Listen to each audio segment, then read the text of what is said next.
no sé si se acuerdan, en esta diapositiva, donde veíamos que todos nosotros tenemos una vida de relación y una vida vegetativa. ¿Recuerdan que hablamos de eso? Comunicarnos con nuestro medio ambiente, con lo que nos rodea, interactuar y poder dar una respuesta a ese ambiente que nos rodea. Y por otro lado, la vida vegetativa, que es la vida de sostén, la alimentación, la respiración, el aparato circulatorio, todo lo que tiene que ver con el sostén de la vida, que no tiene nada que ver básicamente hasta acá con lo que es vida de relación. Ahora, dijimos que la naturalización era un momento trascendental en la vida. ¿Recuerdan eso? Hay gente que cree que es lo más importante en la faz de la Tierra. ¿Y por qué? Porque justamente en este momento se separan las poblaciones que tienen que ver con la vida de relación de las poblaciones que tienen que ver con la vida vegetativa. Vida de relación, lo dorsal. Y dorsal, lo que vamos a encontrar como derivado del epiblasto, es el ectodermo. Y vida vegetativa, que se va a ir hacia ventral, vientre, mesoendodermo, también derivados del epiblasto. Entonces el epiblasto me da el ectodermo y el mesoendodermo. Fíjense que los reúno, digo, en vez de hablar de las tres hojas germinativas, fíjense que digo ectodermo por un lado y mesoendodermo por otro. Vida de relación dorsal, vida vegetativa ventral, y ahí separamos las poblaciones. Y antes de que se genere la línea primitiva, antes de que aparezca la línea primitiva, estas células que van a formar parte del ectodermo versus aquellas que van a ser mesoendodérmicas se separan, se ordenan dentro del epiblasto. Entonces aquellas que van a formar parte del ectodermo se ubican en una posición cefálica rostral a la línea primitiva, y aquellas que van a formar el mesoendodermo se van a ubicar a futuro a ambos lados de la línea primitiva. ¿Tiene lógica esto? ¿Cuál es la lógica? Tiene lógica, pero no sabemos cuál. Claro. ¿Y qué tipo de movimiento hacen? Ingresión. ¿Sí? Hacen ingresión a través de la línea primitiva para poder formar las capas ventrales.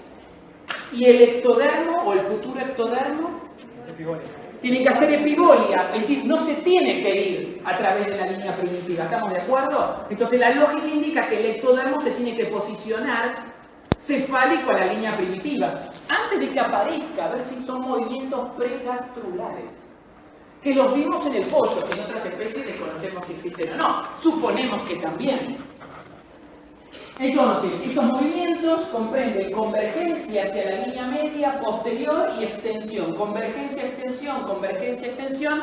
Es una especie de baile, no sé si lo hablamos, que se llama polonesa. Típico baile de esa película de... Vanidad, no. Oh, más famoso que ganar. Bueno, no importa, ya me va a venir a la mente.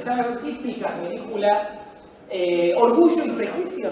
La chica ya se atarde. Típicamente. Y sí. Buenas tardes, su barriga.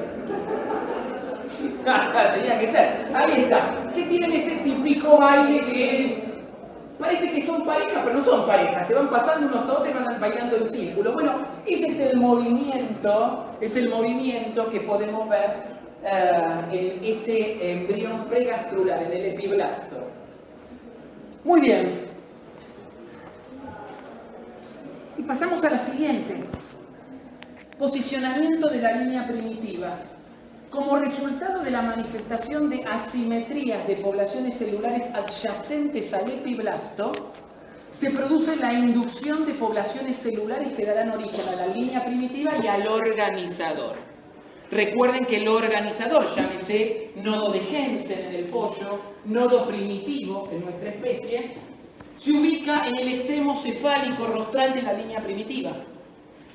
Al menos en el pollo sabemos que ese nodo de Jensen tiene dos poblaciones que lo componen. Una que está en el borde caudal del disco del epiblasto y otra que se ubica en el centro del disco. O sea que hay dos poblaciones. Y la lógica indica que cuando se forma la línea primitiva, la población que está en el borde caudal es llevada hacia el centro del disco. Y cuando se juntan esas dos poblaciones en el pollo, adquiere esa característica particular de ser organizador. ¿Se entiende lo que estoy planteando? Dos poblaciones, una en el borde caudal y otra en el centro. La línea primitiva junta las dos poblaciones y se activa el organizador. ¿Comprendido? Eso es lo que sabemos del pollo. Siempre hay que citar la especie, porque ¿qué sabemos lo que pasa en nosotros? Pero bueno, la idea es esa. Tenemos línea primitiva, es un disco plano igual que el del pollo. Suponemos que la cosa va por ahí. Muy bien, y fíjense, aquí tenemos las células que van a formar la línea primitiva, se empiezan a condensar en la parte caudal del embrión. Fíjense, empiezan a juntarse en la zona caudal y empiezan a generar una condensación celular, se empiezan a acumular las células, se empiezan a intercalar las células en ese lugar y se forma la línea primitiva. Fíjense que comienza en forma de triángulo y en la medida que se produce una extensión de la línea, se va haciendo más delgada. Y en el extremo, cuando llegamos al centro, observamos el nodo. Se juntaron esas dos poblaciones que componen al nodo. ¿Se entiende? ¿Sí? Muy bien. Entonces, más o menos tenemos una idea de... Fíjense que alrededor del epiblasto, ¿qué es esto marrón que está acá representado? Alrededor del epiblasto. ¿Qué hay alrededor del epiblasto?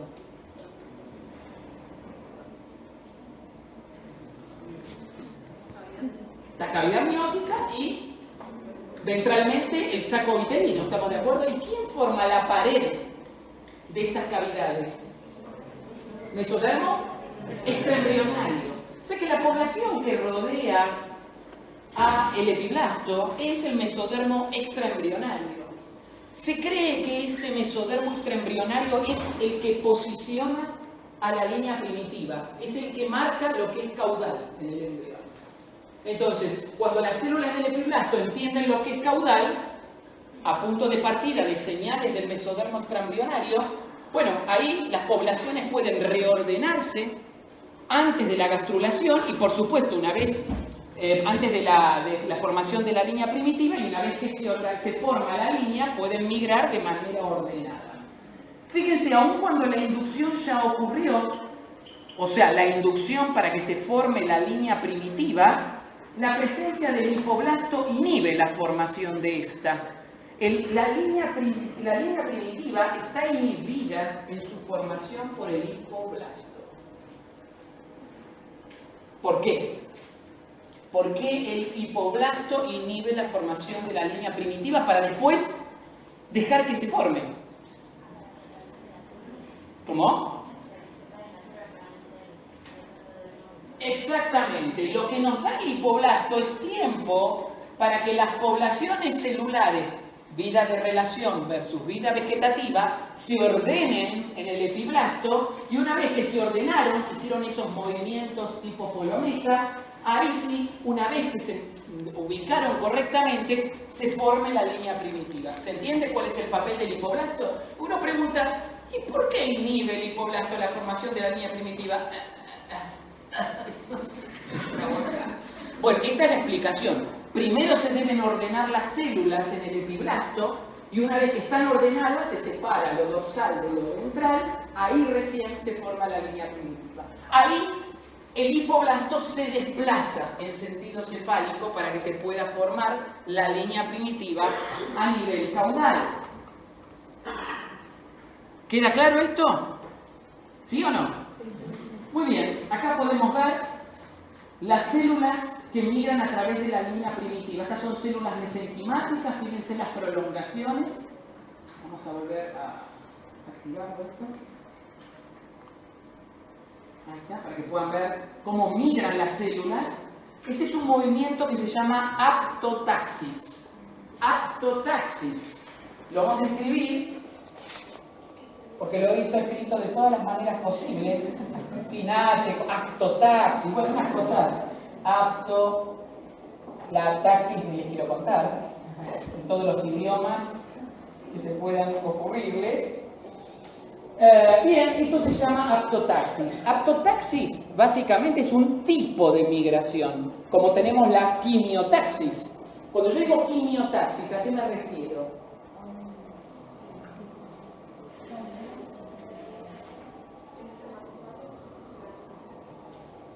¿Qué es? O sea, cuando yo pregunto una mayoría es el espermatozoide. Quimiotaxis no es espermatozoide. Migración por sustancias químicas. Migración, a mí me gusta, es un tipo de migración también, ¿no? Quimiotaxis. Migración que está dirigida por sustancias químicas que cómo lo guían a la célula. Por un gradiente. O sea que son sustancias difusibles, difunden, y cuando esas sustancias difunden, generan un gradiente de concentración, de menor concentración a mayor concentración, y eso guía el movimiento de las células hacia la mayor concentración, básicamente hacia la fuente de esa sustancia quimiotáctica. Pero ojo, hay quimioatracción y hay quimiorepulsión. O sea, donde hay mayor concentración de la sustancia, a veces la célula no quiere ir. O sea, se aleja de la máxima concentración. ¿Comprendido esto? Entonces hay señales que atraen y señales que repelen, que son difusibles, que generan gradientes. Ahora, la aptotaxis no es así. ¿Cómo es?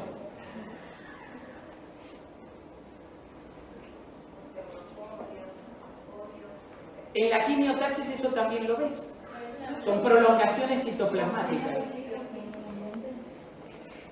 Por señales fijas en el medio ambiente.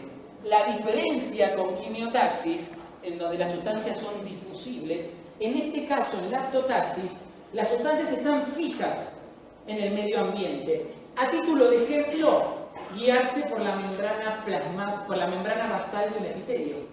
Por ejemplo, estas células al migrar se encuentran con la membrana basal del epiblasto, dorsalmente. ¿Me siguen?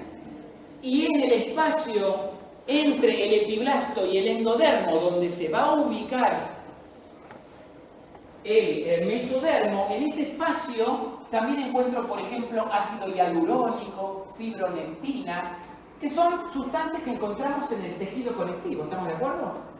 Esas sustancias guían el movimiento, pero están fijas. Es como si fuera el piso por el que caminan las células. ¿Vamos bien hasta acá? Ahora, la pregunta es, ¿la quimiotaxis, la aptotaxis, son movimientos pasivos, son desplazamientos pasivos? No. ¿O son desplazamientos activos? Esa es la pregunta. Activos. ¿Activos por qué? Dependen del citoesqueleto, o sea, necesito gastar energía, consumir energía, contraer la actina, generar microtúbulos, etc., generar prolongaciones de membrana, pseudopodios, lamelipodios, filipodios, para censar el terreno y desplazarme. Eso requiere algo bien activo, movimiento activo, que eso lo vemos en células exclusivamente de tipo mesenquimáticas. Las células que migran tienen que estar sueltas, tienen que poder emitir prolongaciones. Las células que puedan hacer eso tienen que tener características mesenquimáticas, porque las células epiteliales, ¿qué les pasa? Tienen uniones estrechas, uniones que las mantienen pegadas, hay poco espacio intercelular, hay una membrana basal. De manera tal que la posibilidad de migrar que tiene una célula del epitelio es nula. Entonces, ¿qué puede hacer la supraepitelial? ¿Cómo? Sí, está bien, pero ¿qué tipo de movimiento puede hacer? Desplazamiento. ¿Cómo? Desplazamientos donde las células, por ejemplo, se intercalan, se dividen de manera particular, para que cambian de altura, cambian de forma, entonces ocupan menos espacio, entonces se juntan más. Entonces es la manera de cambiar de posición que tienen las células epiteliales. A eso lo llamamos desplazamiento, versus migración, que tiene estas características activas, como vimos aquí, ¿no? Fíjense que también es interesante ver que no están todas migrando de cualquier manera. Hay un frente, fíjense, todas estas son células mesenquimáticas, sin embargo, aquí hay como un frente de células que están tocando el ambiente, están sensando, y las otras vienen enganchadas por uniones de tipo gap.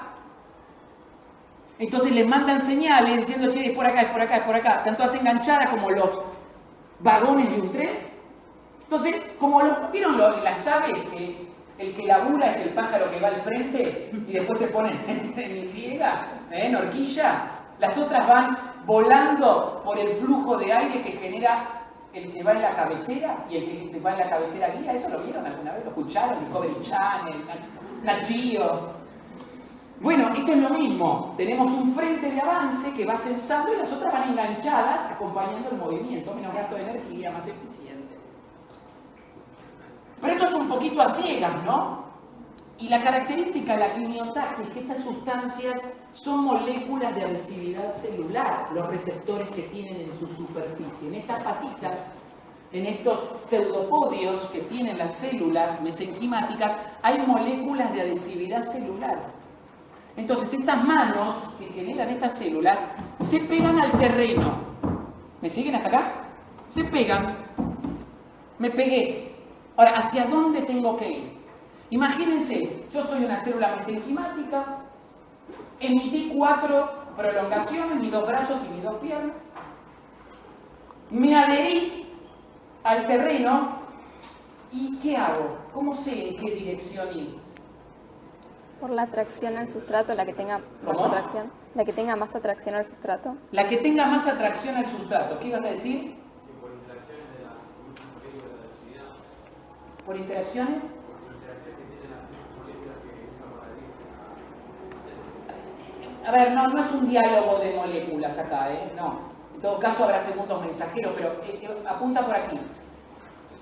Repetilo. Por la intensidad de la fuerza con la que está unida al sustrato. La intensidad de la fuerza con la que está unida al sustrato. Yo tiré mis brazos y yo no sé hacia dónde ir. Me adhiero al sustrato. La lógica indica es, bueno, voy a ir hacia donde haya más del sustrato que me interesa, ¿no? Aunque no sea un gradiente de concentración como una molécula difusible, tiendo a ir, si es atracción lo que me genera esa molécula, hacia donde haya más concentración en el terreno. Fijo en el terreno. Entonces lo que empiezo a hacer es básicamente retraer las prolongaciones. Empiezo a retraer y, lógico, donde hay más sustancia voy a estar más adherido, ¿no? ¿Se entiende lo que digo? Entonces yo empiezo a tirar y me desengancho, porque acá hay menos atracción, menos adherencia, me desengancho antes. Entonces empiezo a tirar, me desengancho, me fui para este lado. Vuelvo a estirar mis brazos, empiezo a tirar, menos adherencia, más adherencia, me fui otra vez para acá. ¿Se entendió cómo se desplazan las células? Entonces, extiendo mis prolongaciones, censo el terreno, me adhiero, empiezo a traccionar y me empiezo a soltar de todos los puntos débiles y genero, ¿cómo se decía en matemáticas? Un vector que es la sumatoria de esas fuerzas liberadas. ¿Les suena esto? No se asusten con matemáticas. Un vector de fuerza en esa dirección. Entonces aquí vemos la línea primitiva, las células del mesoendodermo. Fíjense que el endodermo reemplaza al hipoblasto. Una vez que cumplió su función, es reemplazado por el endodermo. Y después aquí vemos células mesenquimáticas ocupando el espacio entre el epiblasto y el endodermo. ¿Alguien sabe cómo se llama esta cavidad? El blastocele. Blastocele normalmente se lo llama mal a la cavidad del blastocisto. La cavidad del blastocisto se llama cavidad del blastocisto. Y el blastocele es un espacio virtual que hay entre epiblasto e hipoblasto que se hace real cuando es ocupado por el mesodermo. Eso es el blastocele. Fíjense aquí, este es el epiblasto, este es el hipoblasto / endodermo, y aquí lo que vemos son células que se las denomina células en botella. Células en la parte inferior de aspecto mesenquimático y en la parte superior de aspecto epitelial, todavía adheridas al epiblasto. ¿Qué está pasando aquí? Esa es la transición epitelio-mesenquimática, las características células en botella que encuentro en la línea primitiva. Lo que observo ahí, células parte epiteliales, parte mesenquimáticas, están haciendo la transición epitelio-mesenquimática. Recordemos que a eso se lo llama ingresión, no invaginación. En la invaginación pasamos de epitelio a epitelio. en la ingresión de epitelio a mesénquima. ¿Está bien? Debe haber transición. Continuamos. Aquí vemos a la línea primitiva y el nodo en su extremo. El nodo formando mesodermo precordal y la notocorda. Mesodermo precordal y la notocorda, y de ahí en más la línea primitiva generando múltiples derivados. Mesodermo paraxil, mesodermo intermedio, mesodermo lateral, mesodermo extraembrionario. Lo que vemos aquí es que en el eje cefalocaudal, las células que migran a través de la línea primitiva van a reflejar la futura disposición en el eje medio-lateral. Paraxil, intermedio, lateral, extraembrionario. De la línea media hacia afuera están ordenados de cefálico a caudal. O sea, lo que está directamente en la línea media sale del nodo. Lo que sale directamente a la línea media sale del nodo. Y la línea primitiva me forma paraxil, después intermedio, después lateral, después extraembrionario. ¿Se entiende? O sea que lo más extremo cefálico tiene que formar la línea media. Lo más caudal, extraembrionario. Me fui a los laterales totalmente. ¿Se entiende? Entonces, eso a ustedes los tienen que hacer razonar. Nodo, nodo, nodo, extremo cefálico, lo más medial, línea media. Derivados de la línea media. ¿Vamos bien? ¿Sí? ¿Vamos bien? Sí, qué bueno. Muy bien. Fíjense que también, para que se forme la línea primitiva, hay movimientos tipo polonesa. ¿Se dan cuenta? El movimiento circular de las células. Se acumula en la parte posterior convergencia, extensión, convergencia, extensión, convergencia, extensión. La línea primitiva primero tiene forma triangular y después va adquiriendo la típica forma de línea. Fíjense las células en un primer momento, qué orden tienen, cómo se van intercalando y cómo terminan generando una línea. Esto es, antes de que se forme la línea primitiva, forma triangular, forma típica de línea. Intercalación radial es la forma en que se extiende la línea primitiva. Convergencia, extensión, intercalación radial. ¿Grabaron esto en sus mentes? Muy bien. Esos son los tres movimientos que hay que recordar. Convergencia hacia la línea media y caudal, extensión en sentido cefálico, crecimiento por intercalación radial. Muy bien, esto es más de lo mismo, simplemente mostrarles cómo es la intercalación radial. Y también se ha visto en el pollo que también la extensión es debida a división celular orientada. ¿Qué quiere decir división celular orientada? Que las células no proliferan azarosamente, proliferan en un eje. ¿En el eje cuál sería? Cefalocaudal. Entonces, cuando las células se dividen, ocupan lugares en el eje cefalocaudal. Entonces, esa proliferación lo que hace es elongar, extender la línea primitiva. Distintos mecanismos, distintas estrategias que se hacen dentro de un epitelio. Porque ¿cómo desplazo a las células dentro de un epitelio? Convergencia, extensión, intercalación radial y división celular orientada. En esta diapositiva podemos ver las células del epiblasto, cómo son desplazadas hacia la línea primitiva.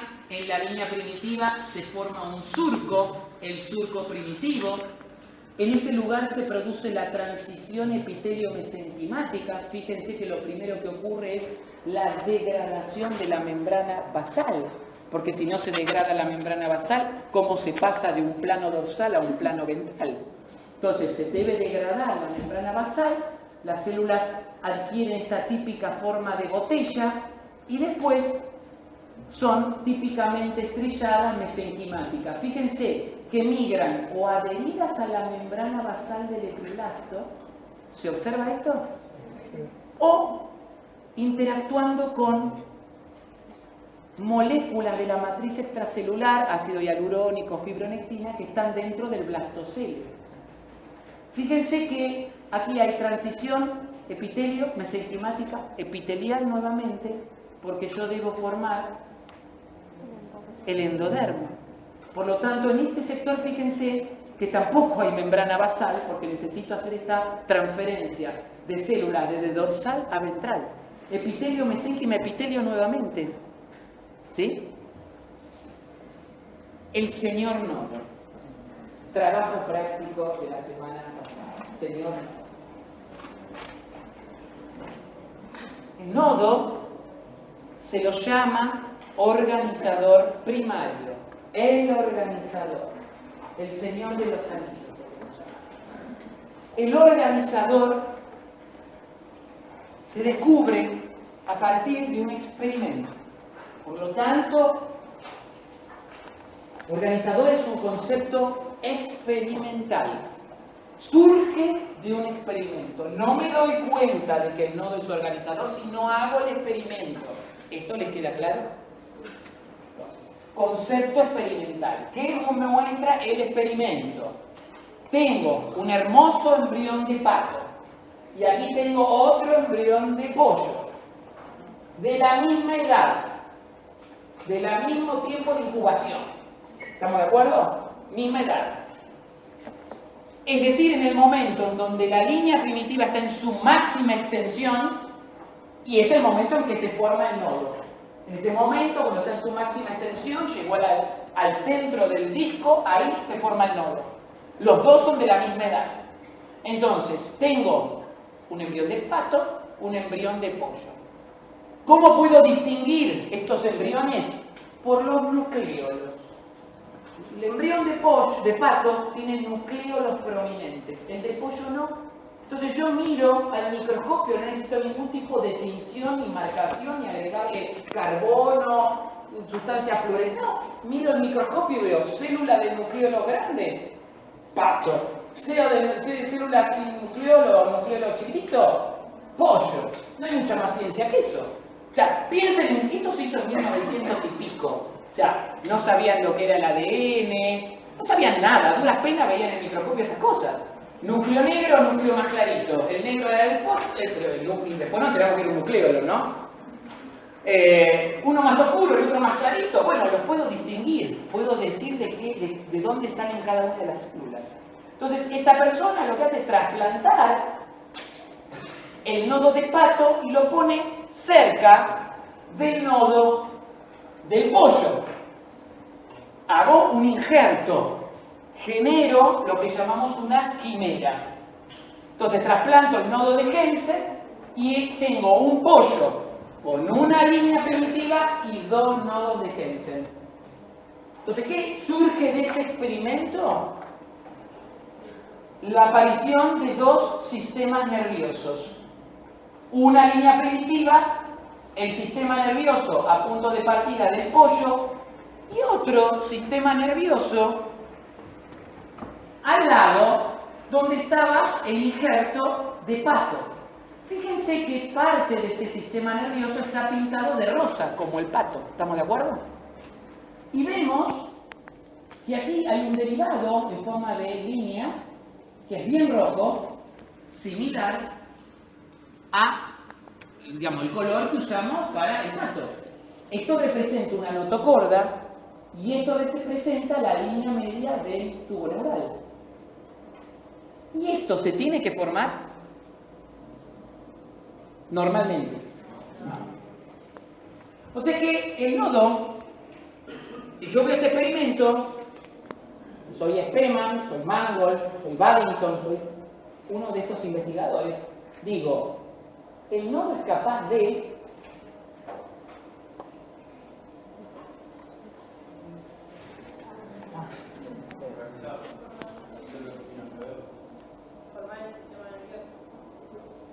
esa es la conclusión básica y elemental de esta gente a las 3 de la mañana cuando les sale un experimento. organizar. Eso es parte de la lírica posterior.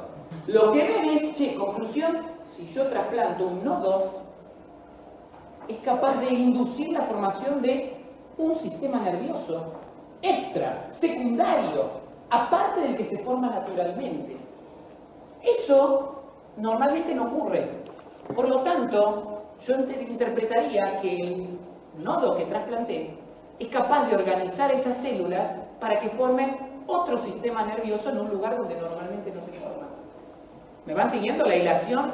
Entonces le voy a poner organizador porque yo entiendo que esto organiza las células para que hagan algo que normalmente no hacen, que forma sistema nervioso. ¿Me siguen o no? De manera tal que la primera conclusión es que el organizador, concepto experimental, por el cual el nodo es capaz de inducir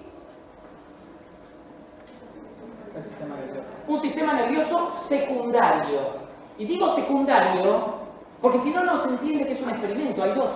Si yo digo secundario es porque hay un primario, el que me forma el nodo original, el del pollo.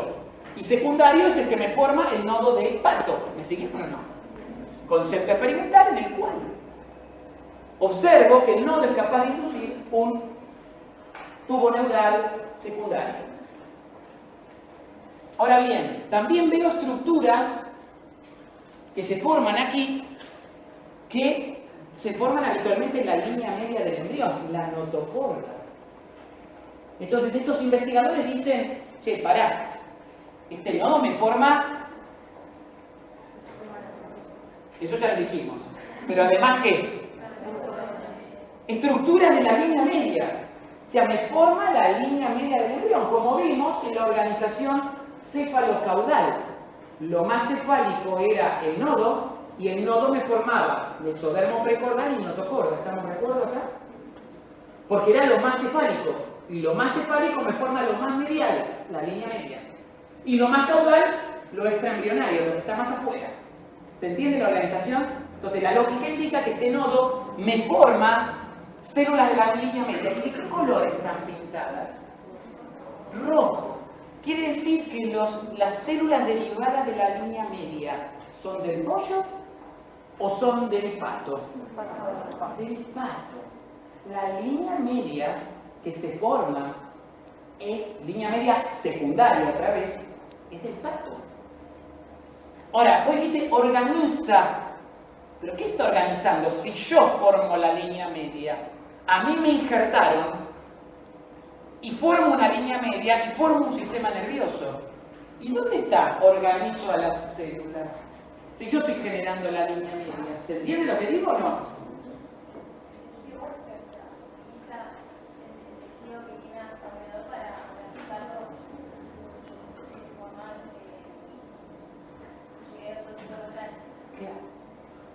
Lo axial lo da el nodo. Lo que es paraxial, todo lo que es alrededor de estas estructuras, es lo que se organiza en función de esa nueva línea media. Lo que era lateral, normalmente aquí, en este sector, hubiera dado tejidos laterales a la línea media, más laterales, intermedio, lateral, o quizás hasta extraembrionario. Pero no, en esa zona se forma de repente mesodermo paraxil. No se forma mesodermo paraxil en un lugar donde debería formarse mesodermo intermedio o mesodermo lateral. ¿Se entiende lo que digo? Se forman tejidos más cercanos a la línea media. Por lo tanto, las células vecinas se organizan en función de una nueva línea media. ¿Vamos bien o más o menos? ¿Se entiende? Bien, entonces, un organizador es un grupo de células que tiene la habilidad de inducir un nuevo destino a las células vecinas y de organizar los tejidos inducidos y otros tejidos vecinos. El nodo es capaz de inducir la formación de un sistema nervioso a partir de células no destinadas a formar placa neural. Este sistema nervioso inducido, este sistema nervioso secundario, está organizado apropiadamente en sus ejes dorso-ventral y céfalo-caudal. Y el organizador o sus derivados pueden también, ahora escuchen bien, dorsalizar el mesodermo, huésped del vecino. Huésped vecino. Entonces, lo que hace básicamente es generar un eje axial secundario, una segunda línea media completa, a nivel ectodermo, a nivel mesodermo y a nivel endodermo, un segundo eje corporal. Ese es el resultado de este experimento y que está apropiadamente organizado en el espacio.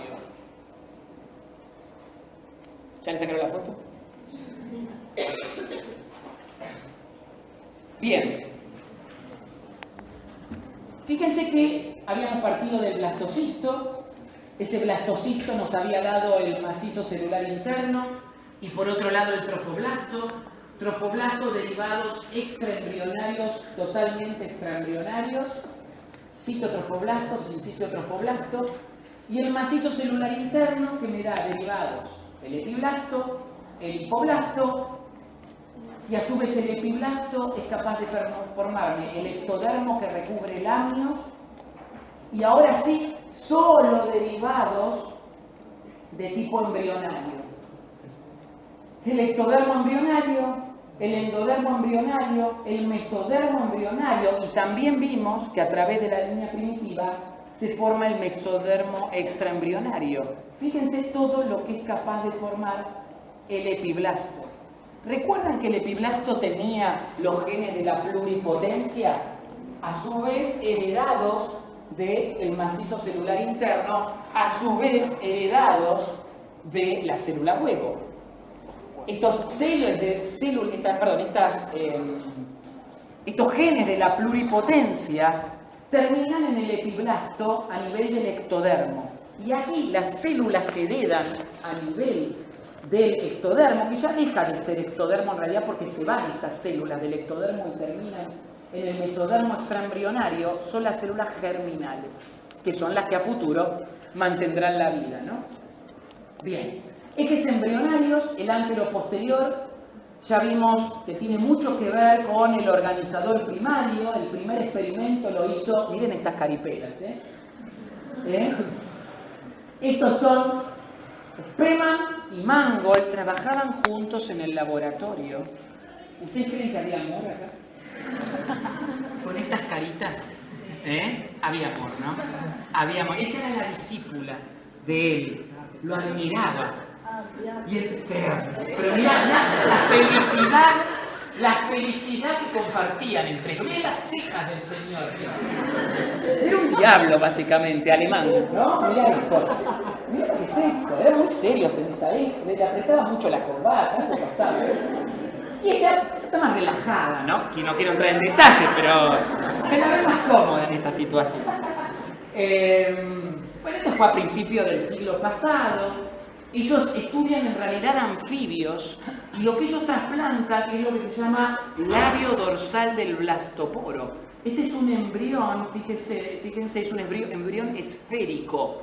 Es un embrión esférico. Y hay una parte que se llama labio dorsal del blastoporo, que cuando yo lo trasplanto al blastocele de otro embrión, me genera una segunda un segundo sistema nervioso con derivados propios del trasplantado, y fíjense lo que se forma aquí, un doble renacuajo. Un renacuajo con dos cabezas. Ese es el resultado del experimento. Esta gente le puso nombre de organizador al labio dorsal del blastoporo. Después estos experimentos se hicieron en aves, que es lo que les mostré inicialmente. Y esto les valió un Oscar, un Nobel. Muy bien. Entonces, Spreemann y Mangold encuentran una población celular que al ser trasplantado a un lugar diferente en otro embrión, de similar estadio, esa es la condición, es capaz de inducir un eje corporal secundario completo. Fíjense, ¿qué tipo de resultado es esto? ¿Cómo lo llamarían? Siameses, son siameses unidos, pero con cabezas separadas. Entonces, esto es el experimento que dio origen al nombre de organizador. no se conocía casi nada en esa época, ¿no? De lo que sabemos hoy de biología celular. Bien, aquí podemos ver la línea primitiva y aquí podemos ver el nodo primitivo. Este es un embrión de pollo, el epiblasto. Aquí vemos células mesenquimáticas del mesodermo, las células en botella y el endodermo. Así se ve gigantesco, ¿no? La microfotografía de barrido del epiblasto, la línea primitiva y el nodo con células que ahí están ingresando para formar la notocorda. Entonces, en embriones planos se encontró una población celular con las mismas características funcionales que este labio dorsal del blastoporo en el extremo de la línea primitiva, que se llamó o nodo primitivo en mamíferos o nódulo de Hensen en aves. Muy bien. Ahora, el nodo mantiene la capacidad de organizador embrionario primario por un periodo de tiempo restringido. Entonces, si yo trasplanto un nodo que ya no es equivalente al de el individuo al que se trasplanta, es más tardío ese nodo, es decir, cuando cuando el nodo empezó a dar sus derivados, ese nodo no es capaz, esto que está representado aquí, esto que se ve aquí, representa un tubo neural y esta parte representa la cabeza. Cuando yo trasplanto un nodo más tardío, no se forma la cabeza del embrión. Se forma el sistema nervioso de cuello hacia abajo, o sea, tronco y médula espinal, pero no se forma cerebro. Por lo tanto, el organizador primario, como lo conocemos, tiene que ser capaz de formar un eje corporal secundario completo, de cabeza a rabo. ¿Se entiende esto? Entonces, rápidamente el nodo comienza a dar sus derivados, los cuales tendrán implicancia en el establecimiento de los ejes corporales. Y aquí podemos decir que el organizador, cuando se forma, da sus derivados cefálicos, da dos derivados: el mesodermo precordal y el endodermo faríngeo. Estos dos tejidos son los encargados de formar la cabeza del embrión. A partir de este momento, si son trasplantadas las células que quedan formando parte del nodo, estas solo pueden generar un eje corporal secundario de tronco, sin cabeza, porque los derivados de cabeza son estos. Es lo que se denomina nodo viejo o tardío. ¿Esto lo vieron en el práctico? No. Está bueno verlo entonces, está bueno verlo. Entonces, el organizador primario es el nodo temprano. El tardío ya no es organizador porque no puede formar el eje corporal completo, es sin cabeza. Por supuesto, el nodo no tiene una posición fija en el embrión porque la línea sufre regresión rostro-caudal. ¿Y en qué se basa para decir que uno es temprano y otro tardío? Por estos experimentos, que si lo trasplantás cuando se forma, cuando todavía no dio sus dos primeros derivados, es capaz de generar un eje corporal secundario completo. Si lo trasplantás una vez que ya dio sus dos primeros derivados, que son los que forman cabeza, lo llamamos nodo tardío, ese ya no es un verdadero organizador, porque solo te da el tronco. ¿Está bien? Fíjense, esta es la línea primitiva, y fíjense cómo a medida que pasa el tiempo, el nodo va cambiando de posición en la medida de que la línea primitiva va sufriendo regresión. Por supuesto, en la medida que el nodo va sufriendo regresión junto con la línea primitiva, ¿qué va dejando en el camino? La notocorda. O sea que si ustedes miran la extensión total, el embrión mucho de tamaño no cambia. Al cambiar de posición el nodo, lo que va dejando es los derivados del nodo. O sea, va dejando lo suyo en el camino. ¿Me siguen o no? ¿Sí? Bien. Entonces, este nodo tardío que está ubicado en el extremo de la línea primitiva en regresión, es una población celular que se mantiene indiferenciada y proliferante. Lo llaman algunos autores células precursoras de la línea media. Células precursoras de la línea media. ¿Por qué células precursoras de la línea media? Porque da 3 derivados. La placa del piso, que es la línea media de la placa neural. Línea media de la placa neural. La notocorda, línea media a nivel del mesodermo. Y el endodermo dorsal, línea media del endodermo. Estos 3 derivados, hoja dorsal, hoja media y hoja ventral, los 3 derivados de la línea media derivan del nodo tardío. Pero fíjense que el temprano solo daba 2 derivados, mesodermo precordal y endodermo faríngeo. No da un derivado en el ectodermo, ¿estamos de acuerdo? En cambio, el nodo tardío me da en las 3 hojas derivados. Verdaderamente forma la línea media del embrión, el tronco. Entonces, ordenados. Vamos a ordenar la información. Nodo temprano. Nodo temprano. Es el organizador propiamente dicho. Es capaz de inducir un segundo eje corporal completo al ser trasplantado. Mejor definición de organizador no existe que esto. Es muy simple, es una oración. Hay que ponerle un poco más de rosas, puede ser. Guitarra, o organización de células. Pónganle todo, pero básicamente yo quiero escuchar esto. Pues un concepto experimental. ¿Se entiende? Sí. Más fuerte. Sí. Qué maravilla. Los derivados es mesodermo precordal y endodermo faríngeo. ¿Estamos de acuerdo? El nodo tardío, células precursoras de la línea media, no logra inducir un nuevo eje completo al ser trasplantado, porque carece de las poblaciones capaces de generar la cabeza. Derivados, placa del piso, notocorda y endodermo dorsal. A ver, ¿hay 2 nodos? ¿Cómo que no? Temprano tardío. ¿Hay 2 nodos? ¿Por qué no?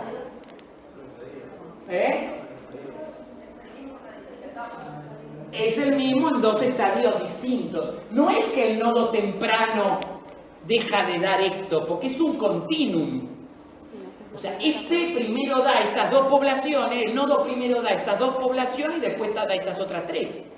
¿Me siguen o no? Sí. Entonces, lo distingo porque es algo, concepto experimental, que puedo trasplantar en distintos momentos y los resultados son diferentes, porque además los derivados son diferentes en distintos momentos de evolución del nodo. ¿Alguna pregunta respecto a esto? ¿Se toma el tiempo como un factor decisivo? Para llamarlo organizador versus no. Derivados de la cabeza, derivados del tronco. Claro, porque vemos que era el mismo, solo que... Es el mismo en función del tiempo. Claro. Primero da los derivados cefálicos y después da los derivados troncales. Y experimentalmente se comporta distinto según el tiempo. Muy bien. Y si el embrión tuviera, nuestro embrión tuviera 2 organizadores, esto es lo que se ve. Este es un embrión, un recién nacido, siamés de 2 cabezas. Siam es la antigua Tailandia, Camboya, toda esa zona, sudeste asiático. Por lo tanto, es normal que salgan ahí. No, salen en todas partes del mundo. Nacen en todas partes del mundo, pero el lugar donde se describió primero, quizás algún factor ambiental en una parte, tiraron los norteamericanos ahí, quién sabe. Algún veneno, algún tóxico, algún agroquímico, alguna arma química, porque fue una zona de guerra eterna ese lugar, por las playas, yo supongo que son muy lindas. Bueno, nacen chicos siameses de 2 cabezas, son siameses bicéfalos. La única explicación posible para esto es que tenga 2 organizadores y una sola línea primitiva para formar esta parte.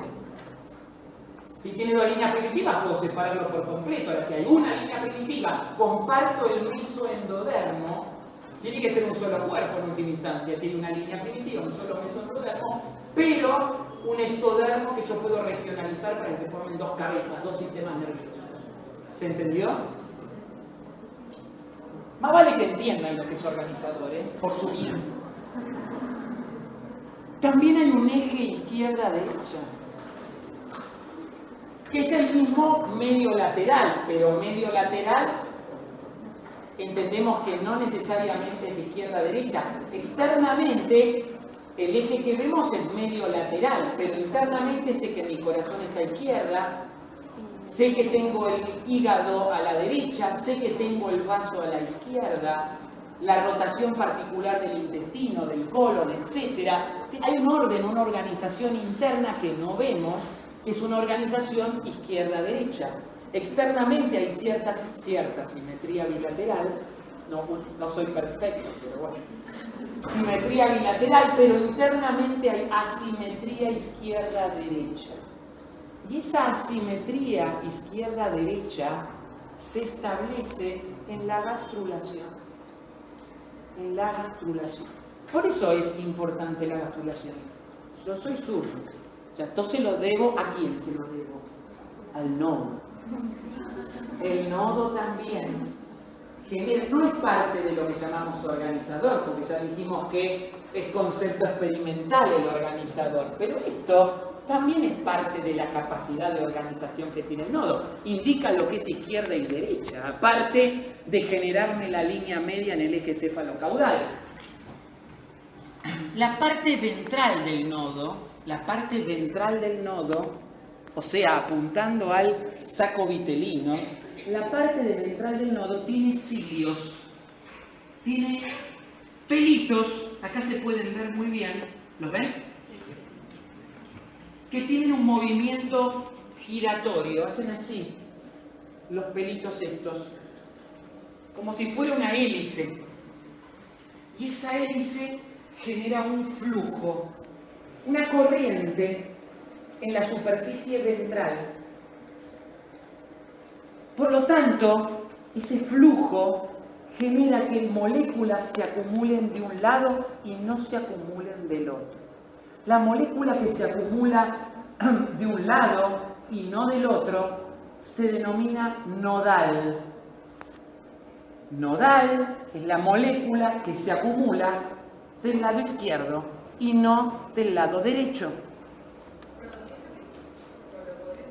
Moléculas que están en esta superficie. Acá, en esta superficie, hay una sustancia que se llama nodal. Nodal. Sí, ahí. Nodal marca izquierda versus derecha. Entonces, del lado que se acumule nodal es del lado donde se va a generar la izquierda versus la derecha. ¿Está bien? Entonces, ¿qué hace el flujo nodal? ¿Se entiende? Va llevando nodal y que se acumule de este lado y de este lado quede despejado de nodal. Marca la izquierda versus la derecha. ¿Y qué causa que un órgano se Ahí está. ¿Qué causaría que un órgano estuviera del otro lado? Por ejemplo, la dextrocardia, el corazón del lado derecho. Más vale no hacer un infarto con dextrocardia. Y te reaniman del lado equivocado.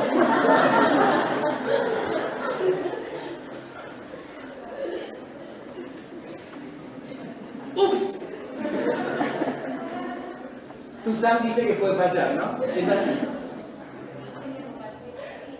¿Por qué? Estás apuntando a la derecha en vez de a la izquierda.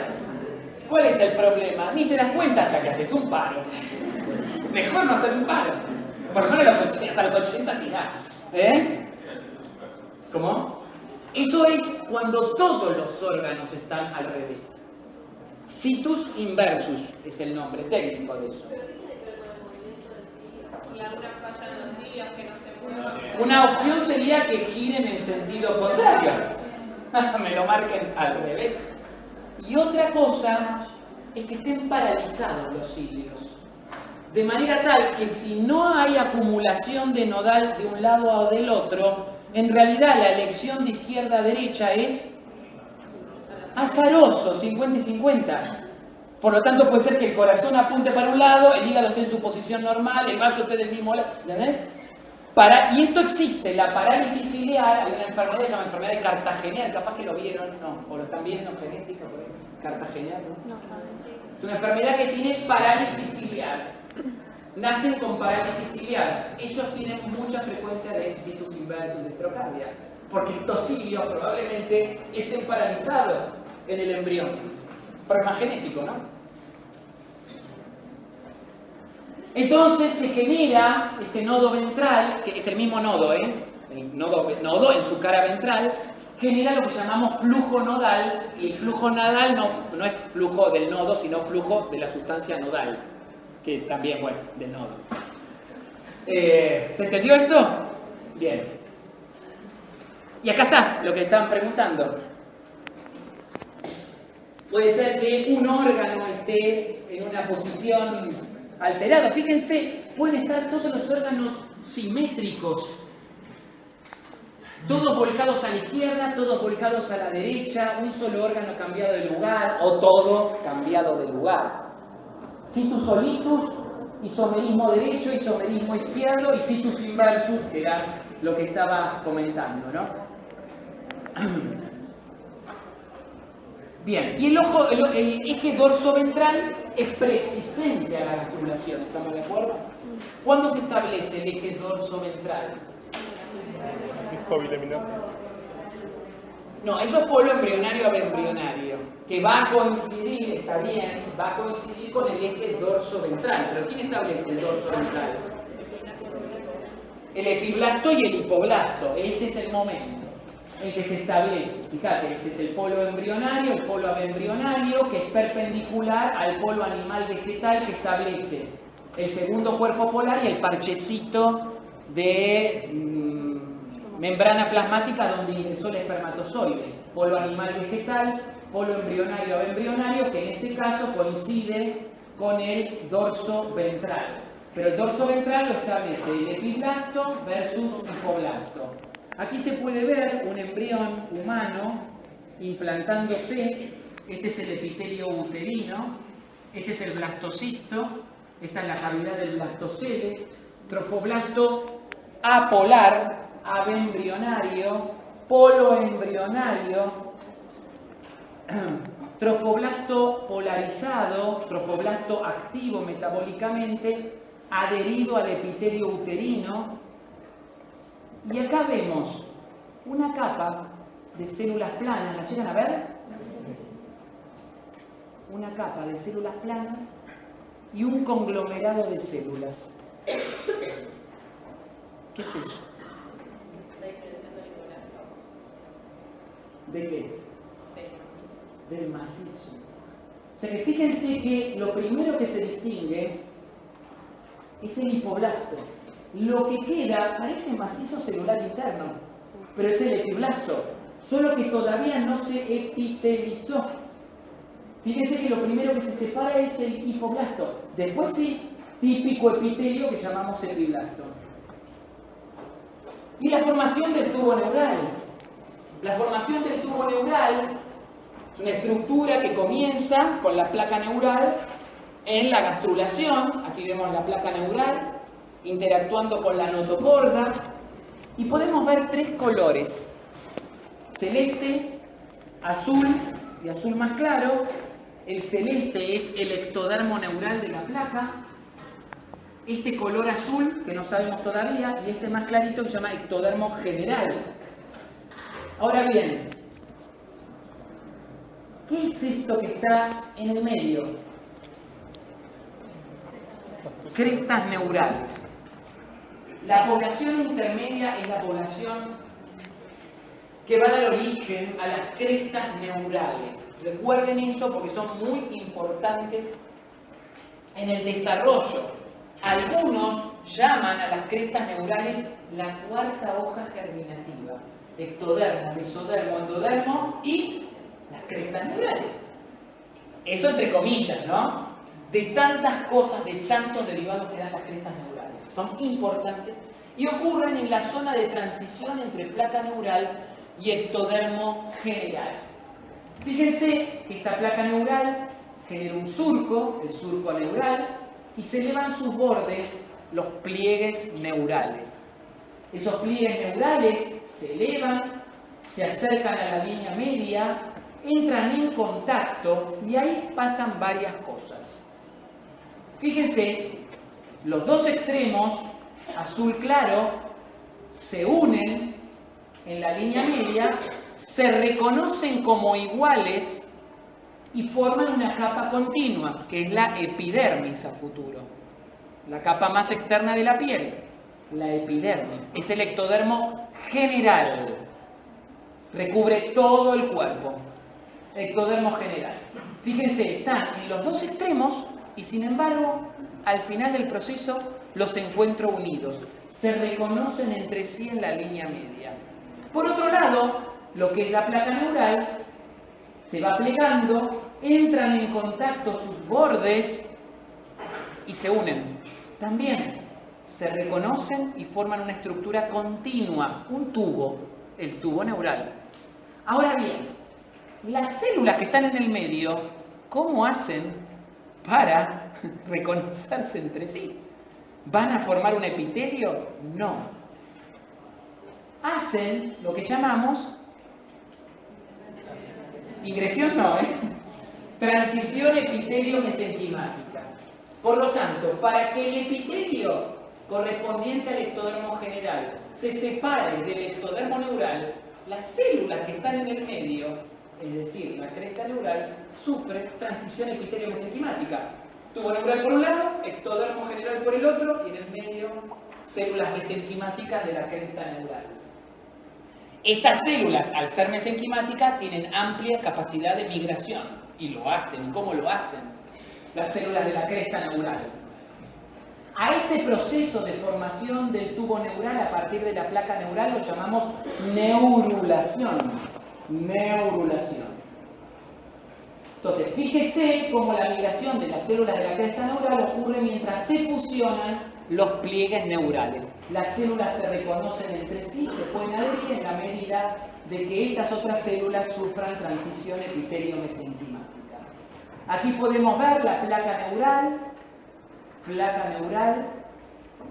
mesodermo, endodermo y una zona compacta que es la notocorda. Fíjense que la notocorda está muy pegada, muy adherida a la línea media de la placa neural. ¿Cómo se llamaba la línea media de la placa neural?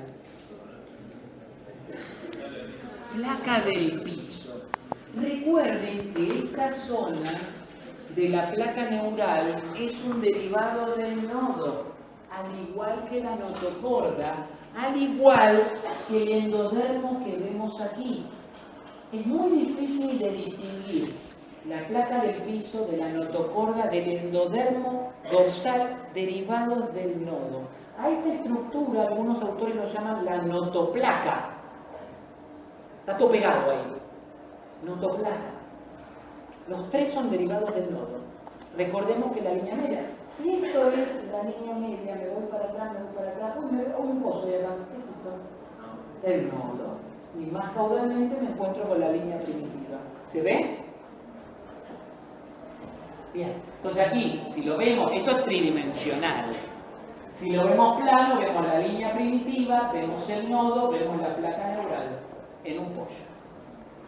Aquí podemos ver cómo se elevan los bordes, cómo se va modelando esta placa neural, se elevan los bordes. Aquí vemos el ectodermo general, vemos la línea media del embrión, endodermo dorsal, notocorda, placa del piso. Ahora, esta placa del piso, ¿qué le llama la atención? Miren lo que es el epitelio neural, el epitelio ectodérmico neural versus la línea media. ¿Qué le llama la atención? Bien, hay un epitelio simple, este nivel y acá es estratificado. ¿Qué más le llama la atención? La forma que forma. Piramidal. Están muy polarizadas las células, todos los núcleos basales. Llama la atención eso parece que formara un triángulo esta región. Las células son triangulares y tridimensionalmente piramidales. ¿Qué función cumplirá tener células de aspecto piramidal bien polarizadas en esta región? Actuar de bisagras. Actuar de bisagras. Esta es la zona del pliegue de la placa. Quiero hacer esto. Entonces, en esta zona necesito tener una bisagra. A esta zona también se la llama zona bisagra medial. Zona bisagra medial. En la placa del piso es el derivado del nodo, pero que en este momento actúa como bisagra, porque es piso de qué en este momento. ¿Es el piso? Si es piso hay un techo. ¿Y dónde está el techo? O sea que esto no lo puedo llamar placa del piso todavía. Esta es la zona bisagra medial. Cuando el tubo se fusione, mis dedos que se pegan es el techo y mis muñecas que se tocan es el piso. Originalmente en la línea media, cuando se cierra el tubo, queda como piso. ¿Se entiende o no lo que estoy diciendo?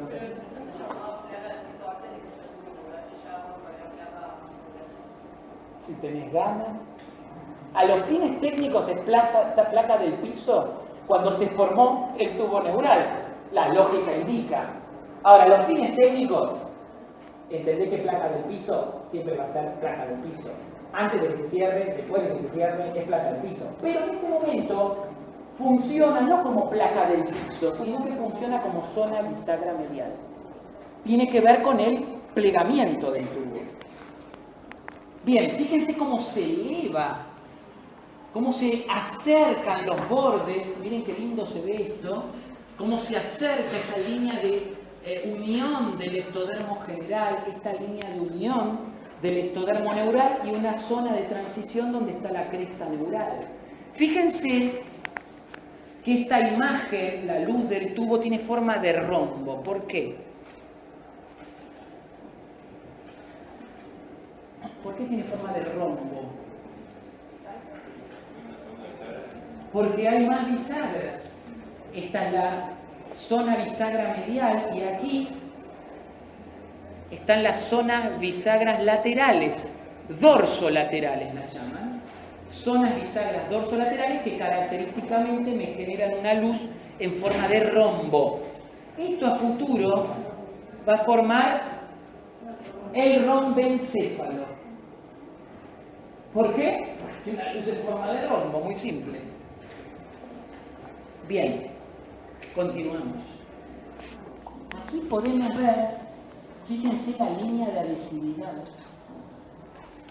entre los dos ectodermos neurales, el ectodermo general y aquí un acúmulo de células de aspecto mesenquimático.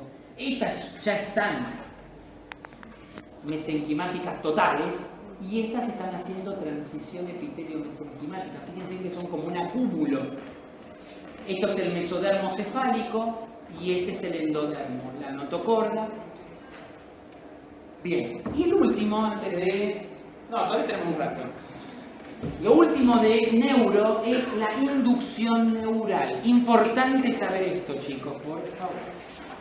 Inducción neural.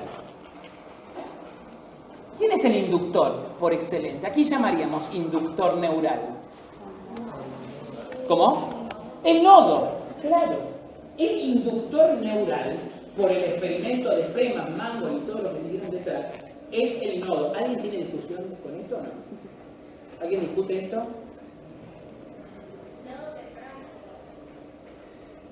¿No? Ok. Está bien. Está bien. ¿Alguien lo discute esto? Sin embargo, en los exámenes, el inductor que dicen los alumnos es la notocorda. Está en el libro, si el doctor está en el libro. Sí, sí, está bien, pero ¿para qué hacemos el experimento? ¿Para qué hablamos de esto un trabajo práctico entero? ¿Quién es el inductor del sistema nervioso? Por lo menos de este seminario los que van a contestar bien son ustedes, me alegro mucho. No es la notocorda. La notocorda es un organizador, si quieren, secundario. Una vez que ya está formado el tubo neural, establece ejes que tienen que ver ya con el tubo neural. Pero no es el inductor primario, es el nodo. Eso les queda claro a todos. Entonces, no quiero escuchar la notocorda como inductor del sistema nervioso. Aunque es un hijo del nodo, ¿no? La notocorda. Hija, en todo caso. Muy bien. Lo que sabemos es que en el ectodermo la presencia de una molécula que se llama BMP4, una molécula que se llama BMP4 hace que el ectodermo se diferencie en sentido general, epidérmico. Si hay BMP4, el ectodermo se transforma en epidérmico. En ausencia de BMP4, si no hay BMP4, el ectodermo naturalmente es neural. Yo al ectodermo lo dejo ahí en cultivo, tarde o temprano se transforma en neuronas. ¿Me queda claro esto? El ectodermo naturalmente se hace neural. Pero en presencia de BMP4 se transforma en general, epidérmico. ¿Sí? Entonces, si yo quiero que sea neural el ectodermo, ¿qué debo hacer? Inhibir a BMP4. No tiene que haber BMP4. Por lo tanto, siguiendo esta deducción, se encontraron en distintos, estos son moléculas de distintas especies. Las juntamos porque son las que conocemos. Pónganle el nombre que quieran a nuestra especie, pero por lo menos hay dos de pollo, una de anfibio, son inhibidores de BMP4, cordina, noguina y folistatina. Yo lo sé porque, bueno, 25 años después sigo, me estoy acordando. Pero pensemos inhibidores de BMP4, eso es lo que hay que recordar, inhibidores de BMP4. En presencia de inhibidores de BMP4 se forma ectodermo neural en lugar de ectodermo general. ¿Y dónde se producen los inhibidores de BMP4? ¿De dónde surgen los inhibidores de BMP4? Los antagonistas de BMP. Fíjense, los encontramos en esta región, en relación a la presencia del organizador, en relación a la presencia de la línea media. O sea, en la línea media del embrión es donde se generan los inhibidores de BMP4. ¿Esto tiene lógica? ¿O no tiene lógica? ¿Sí o no? Sí, tiene lógica. Fíjense, acá tengo la línea primitiva, acá tengo el nodo y acá tengo los derivados del nodo en la línea media. Mesoendodermo axial. Los derivados del nodo en la línea media. Nodo y derivados del nodo generan inhibidores de BMP4. Fíjense, todo esto es BMP4. En cercanías del nodo y sus derivados, prácticamente no hay BMP4. Y si esto lo miramos en sentido lateral, dibujo. Hago este dibujo donde puedo dividir lo que sería placa neural, cresta neural, ectodermo general. ¿Estamos de acuerdo? Notocorda, endodermo de la línea media, endodermo dorsal. ¿Sí? Entonces, línea media del embrión, inhibidor de BMP4. Y si yo tengo BMP4 en el ambiente, y acá tengo BMP4, ¿no? ¿Cómo lo distribuiría en función de la presencia de inhibidores de BMP en la línea media? ¿Cómo? ¿Cómo? A los laterales más o menos. ¿Más qué? Más BMP4, por lo tanto yo podría dibujarlo desde la línea media hacia afuera como gradientes de concentración. ¿Alguien entiende lo que estoy haciendo o no? Dos gradientes de concentración de la línea media hacia los laterales de BMP4. ¿Vamos bien? Necesito que me sigan esto. Concéntrense, despiértense, vos ya te despertaste, gracias. Vos largaste el celular, estamos en eso, bien. Entonces estoy mirando todo, siempre estoy mirando todo, quiero que lo sepan. BMP4 de la línea media hacia los laterales, gradiente de concentración. ¿Dónde hay menor concentración de BMP?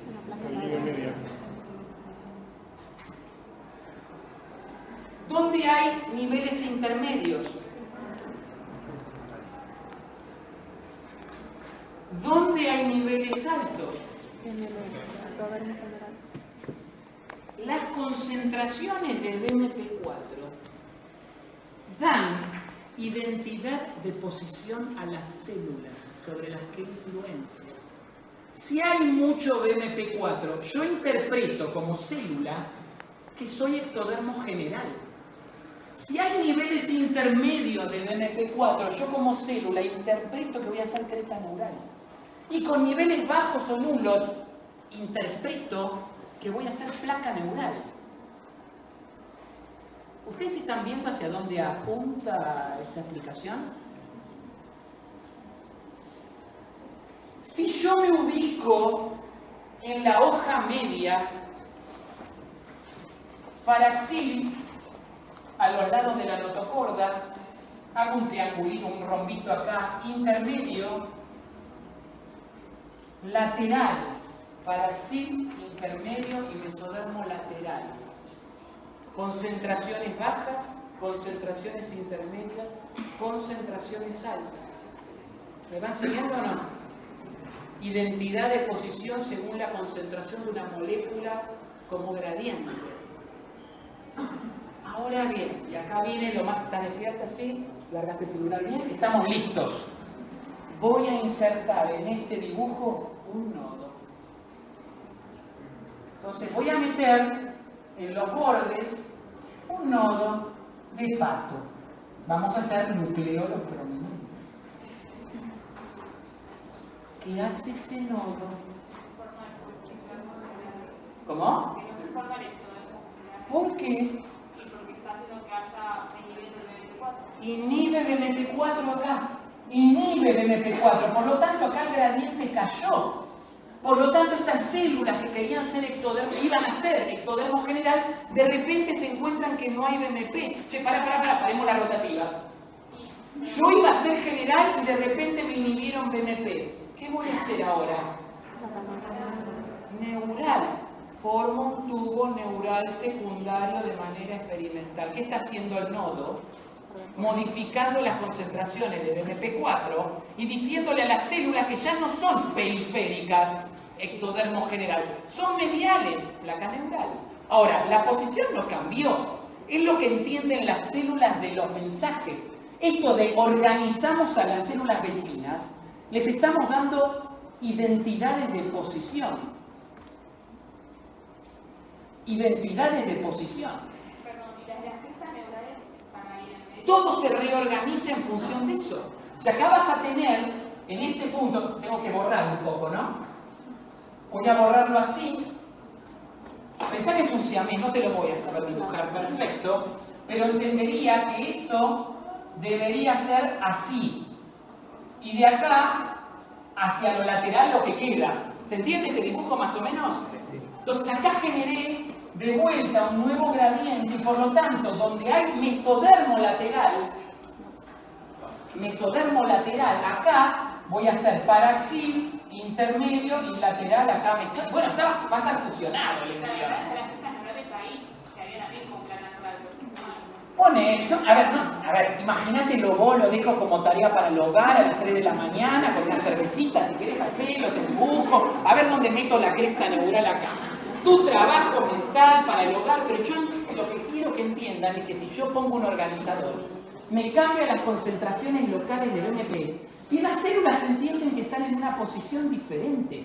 Las laterales ahora se sienten mediales y actúan como mediales. De ahí que sale este experimento. Ahora, ni se les ocurra hablar de esto a la hora de hablar del concepto de organizador. Esto para sacarse el 11.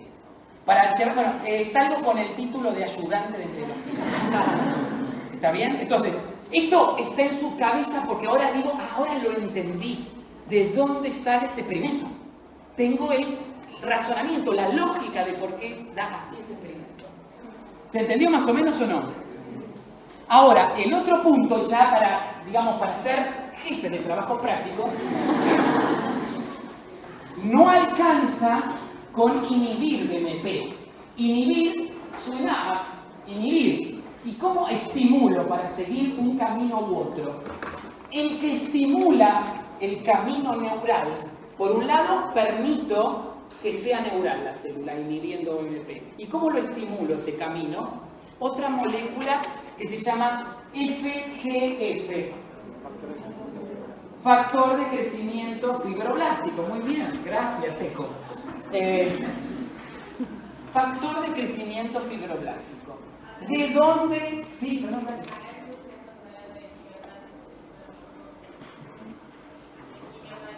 Estoy medio sordo.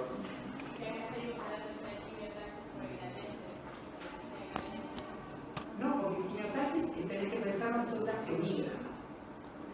Ajá, no. Vuelvo. Inhibo BMP y estimulo con FGF neurona. A grosso modo, ectodermo neural. Bien. Y acá viene la terrible diapositiva. La terrible diapositiva donde empezamos a ver quién es el que produce FGF. Esto está en el Gilbert. Para no romperse la cabeza, esto está en el Gilbert. Es difícil de entender. No me interesa que entiendan todo, pero necesito que entiendan algunos conceptos. Uno, que la placa neural, el ectodermo, en este momento no es ni neural, ni general, ni cresta neural, ni nada. Principio de la pregastrular. Pregastrular tenemos el epiblasto, futuro ectodermo, ¿no? El epiblasto, células que me van a formar la línea primitiva en la parte caudal del embrión. Recordemos que la línea se forma a este nivel porque las células del mesodermo intraembrionario señalan lo que es caudal. Acá es caudal. Y acá vemos las células que van a formar la línea primitiva, el mesoendodermo futuro. Movimiento de la polonesa se ubicaron ahí, pero cosa que no arranca, no se forma la línea porque está inhibida por el hipoblasto a través de una molécula que se llama Cerberus. ¿Quién es Cerberus en la mitología? Perro de tres cabezas. Vos mucha película tenés. Mucho cine Peter Pan tendría, Pero está bien, yo también vi esa misma película, ¿está claro? Sí, exactamente, es un perro de tres cabezas que custodia el infierno. Bueno, no sé por qué el autor le puso Cerberus, otro que ve esta película, básicamente, de Hércules y compañía. Cerberus inhibe la expresión de nodal. Y nodal es el gen, que ya lo nombramos antes, encargado de izquierda a derecha, ¿se acuerdan? Bueno, no es la única cosa que hace nodal. Nodal establece izquierda-derecha, pero además, nodal es el que activa la formación de la línea primitiva. Pero si está inhibido por Cerberus, no se forma la línea primitiva. ¿Por qué estaba inhibido nodal? ¿Cuál era la razón? Para que se organicen las células. Movimientos pregastrulares que separan la vida de relación de la vida vegetativa. Los movimientos pregastrulares de polonesa se ordenan las poblaciones y una vez que están ordenadas se puede formar la línea primitiva. Pero por otro lado, al mismo tiempo, el hipoblasto produce FGF. ¿Y qué hacía FGF?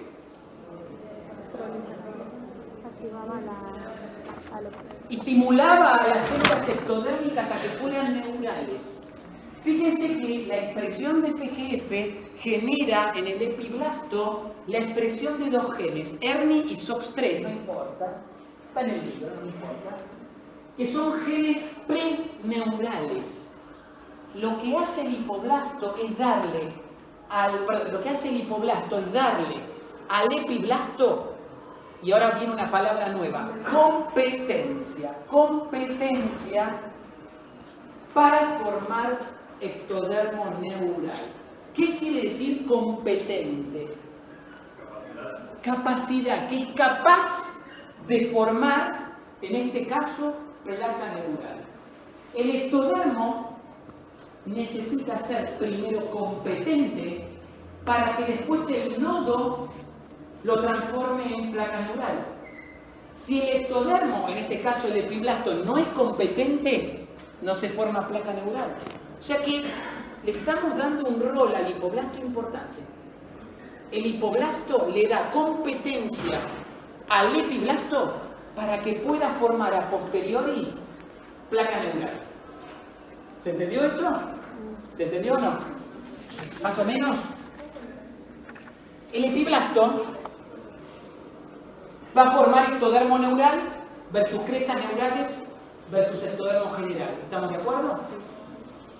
Ahora, la zona que va a formar ectodermo neural, aparte de la inhibición de BMP, dijimos que necesitábamos la estimulación de FGF.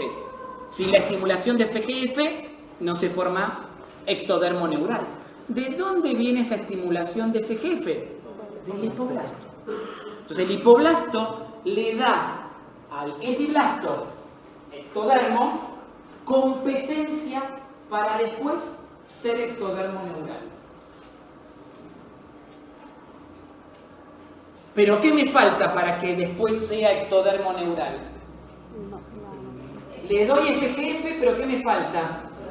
Inhibir BMP. ¿Y quién es el que inhibe BMP? El nodo. ¿Se va entendiendo esto? ¿Se va entendiendo? Entonces necesito la combinación de las dos cuestiones. FGF me lo da el hipoblasto y el nodo me inhibe BMP. Perfecto, redondito, me sale el tubo neural. Esto es lo que me interesaba marcarles de esta diapositiva. Esto lo pasamos, esto lo dejamos. Y lo otro que les quería hablar hoy es el querido código OS. ¿Qué es el código OS? Este fue otro premio Nobel bastante reciente. Un tipo que estudió a la mosca de la fruta, de la banana machucada. ¿Vieron la mosquita que revolotea a la banana media machucada? O que a veces está pegada en el espejo del baño. Te da pena matarla. Está ahí, es chiquitita, es estúpida. Es estúpida.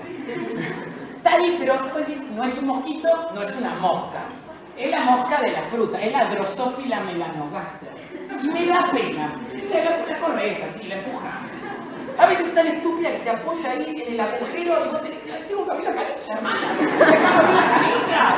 Y vos la ves, se corre un poquito, pero sigue al lado del chorro. No se entiende la mosca de la fruta. Bueno, esta mosca de la fruta a un tipo le dio $2 millones, ¿viste? Está bien. O ustedes le espantan a la mosca y le dicen, ay, la voy a estudiar. Algún provecho le voy a sacar a la mosca de la fruta y eso fue lo que pasó. Se puso a estudiar la organización de la mosca. Y este tipo vio que la cabeza lo generaba, es un cromosoma miserable, es un cromosoma lo que tiene la mosca de la fruta, no los 23 pares como nosotros, tiene un cromosoma. Y en ese cromosoma, en un orden cefalocaudal, labial, probóscide, difol, esclera, antenapedia, ultravitórax, abdominal A, abdominal B, complejo genes antenapedia, complejo genes vitórax. Y lo que el tipo veía que en el embrión estos genes se activaban en un orden cefalocaudal y que la activación de estos genes en un eje cefalocaudal, cuando se expresaban, generaban sección cabeza, sección tórax, abdomen y pelvis, y en algunas partes con alas, en otras partes con patas. Entonces el tipo dice, che, acá hay genes que organizan el cuerpo en el eje cefalocaudal. Y a esos genes los llamó genes OX. H-O-X. ¿Me siguieron hasta acá?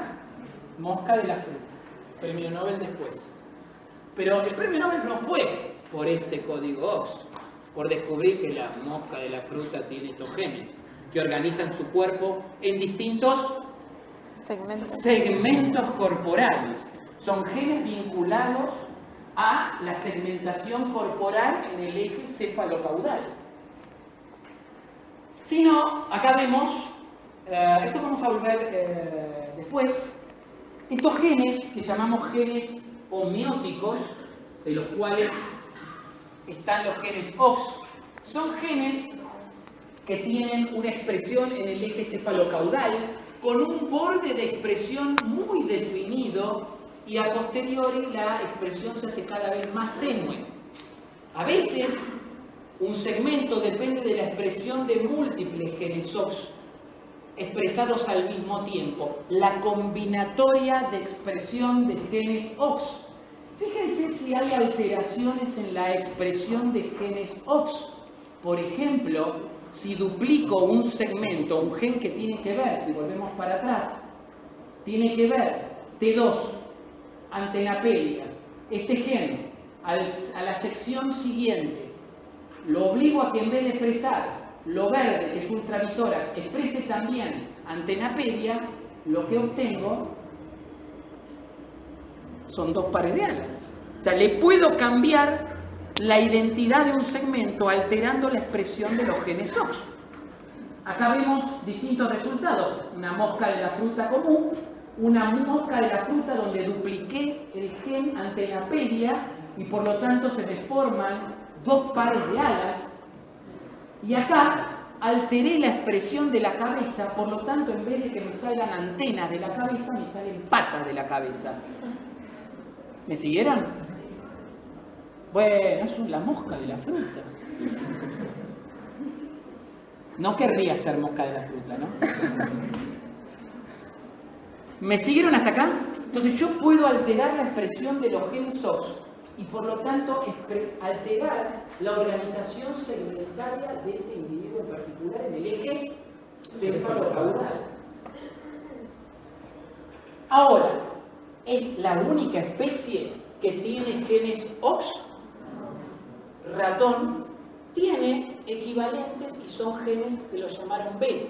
El B1 equivale al labial, el B2 al probóscide, el B4 al diform, el B5 al scrabble, el B6 a la antenapedia y así sucesivamente. Hay una equivalencia en el ratón, en mamíferos, en nosotros. Por lo tanto, podemos hablar de que hay un código, un lenguaje, un alfabeto OX.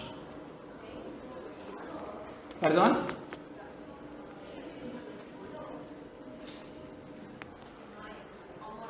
¿Homólogos a qué te referís?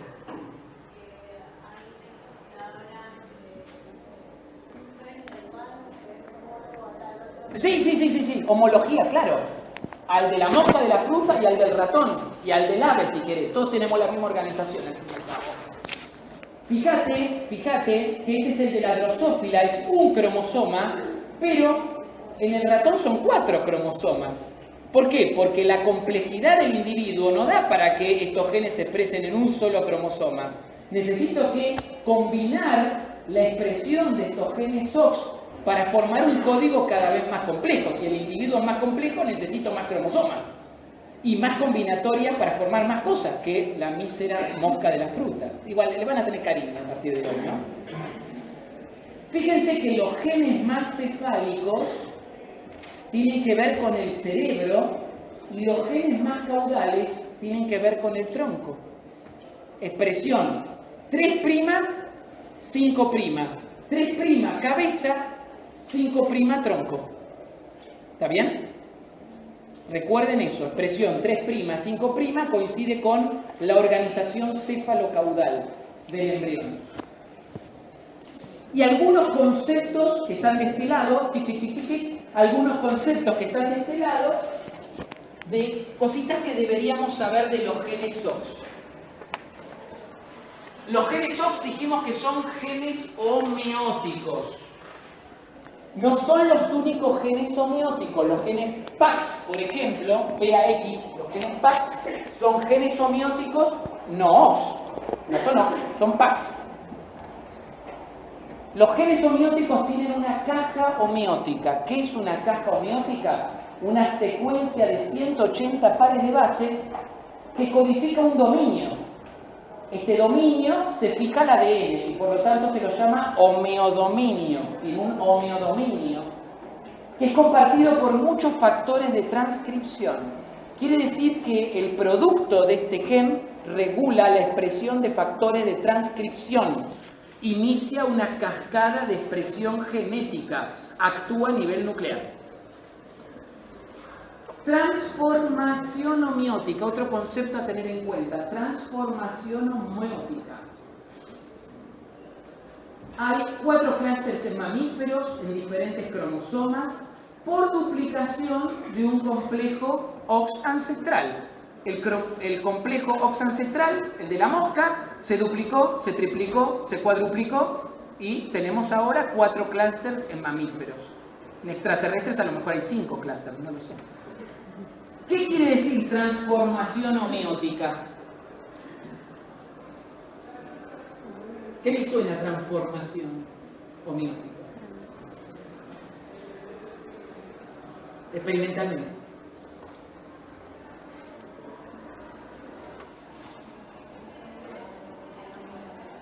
Transformación homeótica. ¿Qué estoy transformando en la mosca que tiene 4 alas? Patas por alas. ¿Le cambio qué? ¿Cómo? La identidad de segmento. Le cambio la identidad del segmento corporal. Un segmento corporal que debía ser abdomen, lo transformo en tórax y por lo tanto aparecen 2 pares de alas. Un segmento que sea cabeza lo transformo en tórax y aparecen patas en donde tendrían que haber antenas, etc. Le cambio la identidad del segmento y a eso yo lo llamo transformación homeótica. Parálogos. ¿Qué son los parálogos? Genes que ocupan la misma posición en diferentes cromosomas. Por ejemplo, tengo 4 cromosomas en el ratón y en el humano. Tengo el A1, el B1 y el D1. El B8, el C8, el D8. Fíjense acá, completo. A9, B9, C9, D9. Todos estos ocupan la misma posición en los cromosomas. Estos los llamamos parálogos. Y el último punto, colinearidad. Muy difícil de decir en español. Colinearidad espacial. Segundo.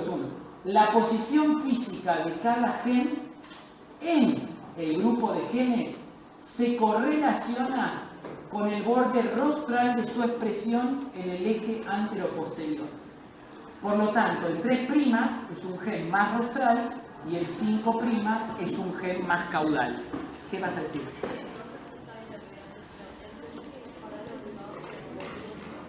No, están en genes diferentes, en cromosomas diferentes. Estos son los parálogos.